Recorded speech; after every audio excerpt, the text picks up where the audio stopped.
स्वाति जी, आपका स्वागत। Thank you sir. Swati Maliwal, Delhi के इदारे में जितनी महिलाएं हैं, उनके अधिकार, उनकी सुरक्षा, उनके सवाल बचे रहें, बने रहें, इसका जिम्मा संभालती हैं आप।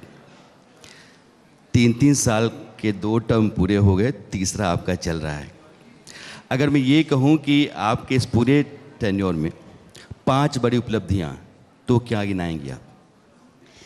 सर, सबसे पहले तो बताना चाहूँगी कि जो मेरे से पहले चेयरपर्सन थी, उन्होंने 8 साल में 1 केस की सुनवाई की थी। हमने पिछले 6 सालों में 1 लाख से ज़्यादा केसेस की सुनवाई करी है। साथ में एक ऐसा सिस्टम बनाया है जिसमें 181 विमेन हेल्पलाइन दिल्ली महिला आयोग चला रहा है, और उसमें हर दिन 2000 से 4000 कॉल्स आती हैं। और वो इतनी कॉल्स इसलिए आ पा रही हैं क्योंकि हम उन्हें डायरेक्ट मदद कर पा रहे हैं। हमारे पास 23 गाड़ियां हैं, 66 काउंसलर्स हैं, राउंड द क्लॉक काम करते हैं, और कई हज़ार बच्चियों को हमने डायरेक्टली सेक्स ट्रैफिकर्स से इसी प्रोसेस द्वारा रेस्क्यू किया है और लाखों महिलाओं की मदद करी है। इसके साथ साथ सर, जितने भी कोर्ट्स हैं जहाँ पे रेप केसेस की सुनवाई हो रही है, वहाँ पे दिल्ली महिला आयोग की लॉयर उधर है और लड़की की पूरी तरीके से मदद करती है। और मैं ऐसा मानती हूँ कि महिला आयोग का काम महिलाओं को मदद करना तो है ही, साथ में बहुत हिम्मत देना है। और इसीलिए हम लोग बार बार सरकार से, पुलिस से और सारी अथॉरिटीज़ से सवाल पूछते हैं। 2018 में एक 8 महीने की बच्ची के साथ दिल्ली में बलात्कार हुआ था। जैसे ही मुझे पता चला, मैं हॉस्पिटल पहुंची। आईसीयू में लड़की थी, तड़प रही थी, खून बह रहा था, और इतना गुस्सा आया मुझे उसको उस हालात में देखकर। उसके 3 ऑपरेशन हम लोगों ने करवाए, तब जाकर उसकी जान बची। और मैं अनशन पे बैठी। अनशन 10 दिन तक चला, और 10वें दिन पर सरकार ने मेरी मांग मानी। छोटे बच्चों के बलात्कारियों को फांसी की सज़ा हो, ये कानून हमने देश में करवाया।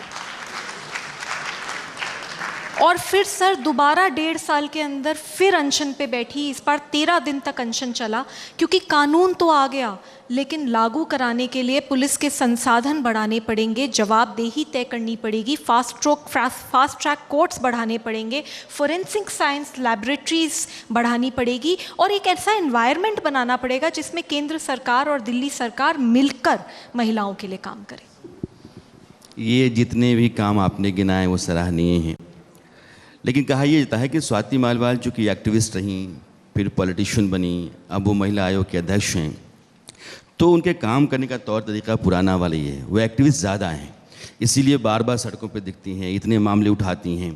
जिनकी ज़रूरत नहीं है उनको भी आप समन नोटिस भेज देती हैं। सर, एक्टिविस्ट हूँ, एक्टिविस्ट रहूँगी। मुझे नेता नहीं बनना, मुझे एक इंसान रहकर एक्टिविज़म करना है। पहले सड़क पे एक्टिविज़म करती थी, अब इस कुर्सी के द्वारा एक्टिविज़म करती हूँ। 2006 में इंजीनियरिंग की पढ़ाई कंप्लीट करी थी, नौकरी मिली थी, नौकरी छोड़ दी, और 10 साल तक झुग्गियों में रहकर वॉलंटियर किया है सर। इंडिया अगेंस्ट करप्शन का जो मूवमेंट था, उसमें यंगेस्ट कोर कमेटी मेंबर थी।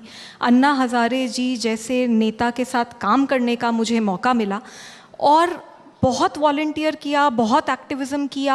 आज मैं इस पोस्ट पर हूँ, तो मुझे ऐसा लगता है कि जितनी सरकारी पोस्ट्स हैं, ये सेवा के लिए बनी हैं, ये नेता बनकर फेम पाने के लिए नहीं बनी है। तो मेरा एक ही मकसद है कि आज जब मुझे ये पोस्ट मिली है, इस पोस्ट से मैं ज़्यादा से ज़्यादा लोगों का कैसे मदद कर सकूं। और ये एक्टिविज़म नहीं है, ये मेरा काम है। बस फ़र्क ये है कि इससे पहले कभी काम किया ही नहीं किसी ने विमेन कमीशन में। तो मैं जब काम करती हूँ तो लोगों को लगता है कि बड़े बड़े काम कर रही है, बड़े एक्टिविज़म कर रही है। ये तो पहले से होना चाहिए था। समन करना तो मेरी पावर है, अगर मैं समन नहीं करूँगी तो फिर मैं कैसे काम कराऊंगी। तो मेरा ये मानना है कि हम सबका काम है, हम सबको पोस्ट्स मिली हैं। ये पोस्ट हमें गाड़ी, घोड़ा, बंगले के लिए नहीं मिली हैं। ये पोस्ट हमें लोगों के काम करवाने के लिए मिली है, ज़मीन पे रहकर लड़ने के लिए मिली है। और मैं ये मानती हूँ कि महिला आयोग एक एयर कंडीशनड ऑफिस से नहीं चल सकता। जब तक मैं जाकर वहाँ पे समझूंगी नहीं कि लोगों की समस्या क्या है, तब तक क्या मैं बदलाव करूँगी। जब मैं 10 साल झुग्गी में रही तो मैं किस लिए रही? मैं इसीलिए तो रही क्योंकि मुझे समझ में आए कि लोगों की समस्याएं क्या हैं, तभी तो हम उनके लिए लड़ पाएंगे। हम एक बड़े कंफर्ट जोन में रहें, सिक्योरिटी के साथ रहें, एक पूरा ऐसे माहौल बना के रहें कि हम तो नेता नहीं, बहुत बड़े राजा हैं, तो फिर लोगों की कैसे मदद करेंगे? We have to be one of them and that is why sir my work is my activism. आपकी बात से एक संकेत मिल रहा है कि नेता हो गया, बड़ा हो गया, ओहदा मिल गया, उसको गाड़ी मिल गई, काम नहीं करता है। क्या आप ये कहना चाहती हैं? सर मैं ये मानती हूँ कि एक्टिविज़्म बहुत ज़रूरी है। आप नेता बने, आप अभिनेता बने, आप कुछ भी बने, आपके अंदर का पैशन नहीं मरना चाहिए, आपके अंदर का एक्टिविस्ट ज़िंदा रहना चाहिए। क्योंकि मकसद क्या है ज़िंदगी का? क्या ज़िंदगी का मकसद पैसे कमाना है? अगर ज़िंदगी का मकसद पैसे कमाना है तो कॉर्पोरेट ज्वाइन करो। जब पब्लिक सर्विस ज्वाइन करी है तो मकसद ये है कि लोगों की मदद हो सके। और सर मैंने ये करके देखा है, मेरे अंदर बहुत दर्द था। जब मैं 2006 में अपनी इंजीनियरिंग ख़त्म करी, मेरा चाइल्डहुड ऐसा रहा है कि मैं बहुत पेन में थी और मैं उस समय बस कुछ ऐसा करना चाहती थी जिससे मेरे अंदर का दर्द ख़त्म हो। और मैंने ये देखा कि जब जब मैंने किसी की मदद करी तो मेरे अंदर एक बाम सा लगता चला गया और मैं हील होती चली गई। आज मैं दिल्ली महिला आयोग की अध्यक्ष पिछले 8 सालों से हूँ और इतना काम कर पा रही हूँ और इतनी बुलंदी से कर पा रही हूँ क्योंकि मैं ये मानती हूँ कि अगर हम किसी की भी मदद करते हैं उससे जो हमें दुआ मिलती है वो कई हज़ारों करोड़ों रुपए की संपदा, इतने डायमंड और हीरो से कहीं ज़्यादा है। मेरे पास आज कुछ भी नहीं है, आप मेरी प्रॉपर्टी देख लीजिए, कोई प्रॉपर्टी नहीं है, कोई पैसा नहीं है, कुछ नहीं है, लेकिन मैं ऐसा मानती हूँ कि इस दुनिया की सबसे खुश इंसान। अभी आपने कहा, अपने बचपन का जिक्र किया, कहा कि डर में रही, दहशत में रही, दर्द में रही। मैं उधर आना चाहता हूँ। आपने अपने पिता को लेकर के जो कुछ भी कहा उसको लेकर के आपको ट्रोल किया गया और ये भी कहा गया कि आपने गलत कहा। आपने पिता के गुजरने के बाद ये बात कही, आपने मौका परस्ती की, मौके का फ़ायदा उठाना चाहा, सुर्खियों में बने रहना चाहा। मेरा सवाल थोड़ा तीखा है लेकिन मैं इसलिए पूछना चाहता हूँ क्योंकि आपने उसका जिक्र किया और इस पर लोगों की बीच में आपका बयान भी ज़रूरी है। जब छोटी थी तो पिता ने कई बार यौन शोषण किया, कई बार बहुत बुरी तरीके से मारा। अभी तक याद है कि ऐसे मोमेंट्स आते थे कि जब वो ड्रिंक कर लेते थे और अपनी आपे से बाहर हो जाते थे तो कमरे में घुसते थे और कोई कारण भी नहीं होता था, ऐसे उठाकर चोटी से दीवार पे पटक देते थे। खून बहता रहता था, उसमें मैं पड़ी रहती थी और कई रातें बिस्तर के नीचे बिताई हैं। ये डर लगा रहता था कि कोई आ गया, वो आ ना जाए, उन्होंने ड्रिंक ना कर ली हो।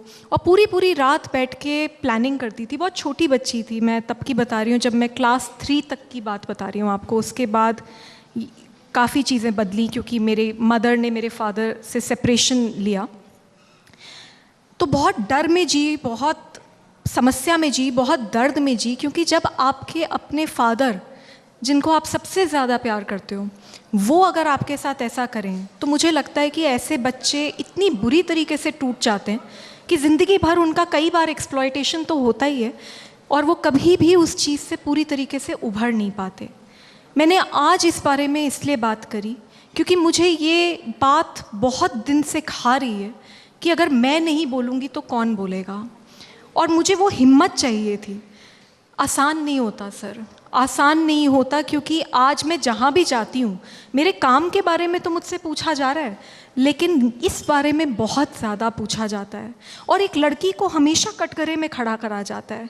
मुझे से पूछा जा रहा है कि क्यों बात बोली, अब क्यों बोली, पहले क्यों नहीं बोली, तुमने तो तार तार कर दिया पिता और बेटी का रिश्ता। क्या मैंने वो रिश्ता तार तार किया या जिसने ऐसा मेरे साथ किया उसने ये रिश्ता तार तार किया? तो सवाल हमेशा लड़की से पूछे जाते हैं और इन सवालों को जवाब देने के लिए मैं बिल्कुल तैयार हूँ। और मैं इसलिए बोली क्योंकि मुझे ऐसा लगता है कि जब तक मैं नहीं बोलूँगी तब तक मैं अपने अंदर तक हील नहीं होंगी। आज भी वो मोमेंट्स आते हैं जब रात में सडनली मैं उठ जाती हूँ और मैं देखती हूँ कि मैं पूरे पसीने में भीगी हुई होती हूँ और बहुत डर के साथ उठती हूँ, जबकि ऐसा कुछ है ही नहीं, कुछ हुआ ही नहीं है, मैं आराम से सोई थी। तो क्या मोमेंट कब मुझे ट्रिगर करे मैं नहीं जानती, लेकिन मैं इसलिए बोली क्योंकि पहली बात तो मेरी सच सबको जानना ज़रूरी है। जब वो स्वाति मालीवाल को लड़ते हुए देखते हैं और एक स्ट्रॉन्ग महिला की तरह देखते हैं तो उन्हें ये भी पता होना चाहिए कि वो कहाँ से आई है। और दूसरी बात, मैं पूरी तरीके से मानती हूँ कि मेरी आवाज़ उन महिलाओं तक, उन बच्चियों तक और उन बच्चों तक पहुँच रही है जिनके साथ ऐसा हुआ है या होता है। सिर्फ उनको कहना चाहती हूँ, आप अकेले नहीं हो, लड़ो, पुलिस को कॉल करो, महिला आयोग को कॉल करो, मुझे कॉल करो, हम सब मदद करेंगे, क्योंकि इस दर्द के साथ अकेले लड़ना बहुत बुरा होता है। क्या आप अब महसूस करती हैं कि इतने समय के बाद, उम्र के इस पड़ाव पर आने के बाद, पिता के गुजर जाने के बाद, आपने पिता के बारे में जो कहा उससे आपका दिल अब हल्का रहता है?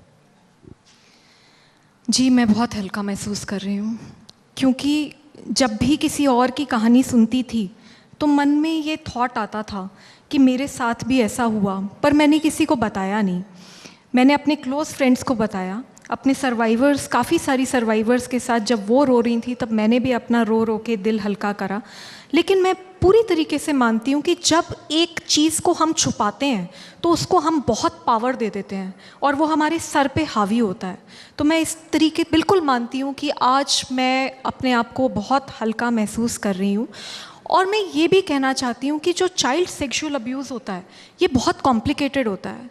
जब कोई स्ट्रेंजर आपके साथ कुछ गलत करता है, ऐसा इंसान जिससे आपका कोई रिश्ता नहीं है, आप उससे सिर्फ एक इमोशन फील करते हो और वो है नफ़रत। आप उससे दिल से नफ़रत करते हो और आपके अंदर की पूरी शक्ति उजागर होती है उससे लड़ने के लिए। लेकिन वही चीज़ अगर आपका कोई ऐसा इंसान करे जो आपसे प्यार करता है और जिससे आप प्यार करते हो, तब वो बहुत मुश्किल हो जाता है। It is a fact that I loved my father. It is a fact that he many times did things for me which were very close to my heart. It is a fact that he was in the Indian Air Force and I was very proud of that. क्या ये मान लिया जाए कि स्वाति मालीवाल पर जो गुजरी उसके चलते ही उनके भीतर एक एक्टिविस्ट पैदा हुआ? जी बिल्कुल मान सकते हैं, क्योंकि जब आप खुद दर्द से गुजरते हो तभी आपको दूसरे का दर्द समझ में आता है। तो मैं बिल्कुल मानती हूँ और इस दर्द ने मुझे एक्टिविज़म की राह सिखाई। इस दर्द ने मुझे झुग्गी बस्ती में लेकर गया। ये दर्द से मैंने ये जब दर्द बहुत महसूस किया और मैं लोगों का काम करने लगी और लोगों के लिए काम करने लग गई, तो मैंने ये देखा कि मेरा दर्द तो बहुत छोटा है। इस दुनिया में लोग कितना दर्द महसूस करते हैं। उस 8 महीने की बच्ची जिसके साथ रेप हुआ, उसके कज़िन ब्रदर ने उसके साथ रेप किया, 3 ऑपरेशन हुए, कितना दर्द उस बच्ची ने महसूस किया होगा। आज भी उसका केस कोर्ट में चल रहा है। मैं मान सकती हूँ कि जब तक वो 16 साल की भी नहीं हो जाती ना, वो यही बात बार बार बता रही होगी कि 8 महीने की जब मैं थी तब मेरे साथ रेप हुआ।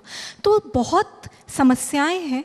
अभी इन महिला ने जो बोला, एग्जैक्टली यही सवाल और यही चीज़ें मैं फेस कर रही हूँ कि मैंने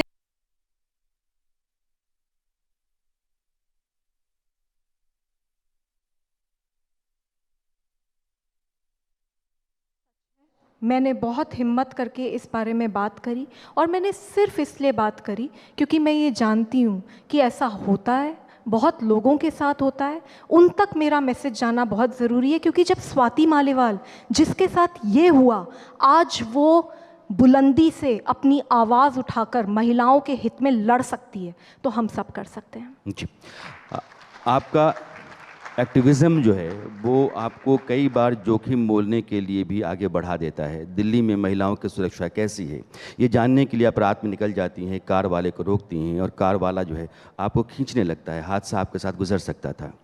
उस घटना के बाद दिल्ली में महिलाओं की सुरक्षा को लेकर के DCW के अध्यक्ष के तौर पर स्वाति मालीवाल ने कुछ किया? जी, एक लड़की है अंजलि, उसको दिल्ली की सड़कों पर 13 किलोमीटर तक घसीटा गया। दिल्ली पुलिस सो रही थी उस समय और दिल्ली महिला आयोग ने जब नोटिस इशू करा उसके बाद ये मामले में मुद्दा बना और उसके बाद जाकर वो लोग अरेस्ट भी हुए और साथ में जितने भी पुलिस ऑफिसर्स की कमी पाई गई उनके ऊपर सस्पेंशन हुआ और बहुत एक्शन हुआ। पर मैं ये समझना चाहती हूँ कि क्या एक केस में एक्शन हो जाने से दिल्ली बदल जाएगी? मैं नहीं मानती। मैं ये मानती हूँ कि हम सबको दिल्ली की सड़कों पर रात में निकलना पड़ेगा और जाकर देखना पड़ेगा कि क्या महसूस करती हैं महिलाएं। जब मैंने ये करा, मैं रात में निकली तो मेरे को ही सेक्सुअल हैरेसमेंट फेस करना पड़ा। मैं रात में 3 बजे एम्स के बस स्टॉप के सामने खड़ी थी। मैं सिर्फ ये जानना चाहती थी कि एक अकेली महिला क्या महसूस करती है। तो गाड़ियों पे गाड़ियाँ रुक रही थीं और एक आदमी ने जब मेरे साथ सेक्सुअल हैरेसमेंट करा, मैंने उसे पकड़ने की कोशिश करी तो उसने वो गाड़ी घसीट दी और ऐसे में मैं उसके साथ दौड़ी। मैंने FIR कराई, मैंने उसके बाद उसको अरेस्ट करवाया, लेकिन फिर मुझे ही कटघरे में खड़ा कर दिया गया। मुझसे पूछा गया और कई नेताओं ने पूछा, रात में क्यों निकली, दिन में क्यों नहीं निकली, वो क्या कपड़े तुमने पहने हुए थे, लड़कों को सड़क पे खड़े होकर रिझा रही थी। तो जब दिल्ली महिला आयोग की अध्यक्ष को ही कटघरे में खड़ा किया जाएगा तो दिल्ली कैसे बदलेगी? मैं तब तक इंस्पेक्शन करती रहूँगी, तब तक ज़मीन पे उतरूँगी और बार बार रात में इंस्पेक्शन करूँगी जब तक नेताओं की कथनी और करनी में फ़र्क रहेगा। एक आखिरी सवाल आपसे, क्योंकि लड़कियों महिलाओं की सुरक्षा का मामला है, अभी एक वीडियो ट्रेंड कर रहा है और वीडियो ये है कि मेट्रो में कुछ लड़कियां बिकनी पहन करके और ट्रैवल कर रही हैं। ये मामला आपके पास आया क्या? जी, अभी तक आया तो नहीं है, पर अभी कि इस प्रोग्राम के पहले आपसे चर्चा हो रही थी, आपने बताया इसके बारे में, तो मैं अभी चेक कराती हूँ अपनी टीम से कि क्या मामला है और अगर कोई गलती है तो बिल्कुल उसके ऊपर एक्शन होना चाहिए। और इस पे मैं ये भी कहना चाहूँगी, देखिए बहुत बार ऐसा माना जाता है कि क्योंकि हम दिल्ली महिला आयोग हैं तो इसका मतलब है कि अगर कोई महिला कुछ गलत करती है तो हम उसके ऊपर एक्शन नहीं लेंगे। ये बिल्कुल गलत धारणा है, मैं इस धारणा से बिल्कुल नहीं आती।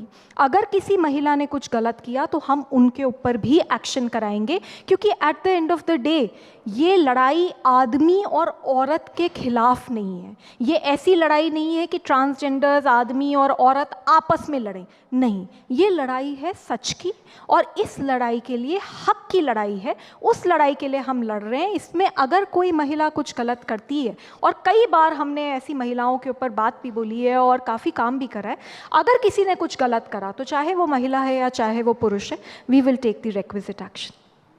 स्वाति जी, आप आई, आपने समय निकाला और दिल से दिलेरी के साथ आपने अपनी बात रखी। आपका बहुत बहुत शुक्रिया। Thank you so much. Thank you, Swati Maliwal. A huge round of applause. For more such videos, subscribe to the NewsX YouTube channel, hit the bell icon.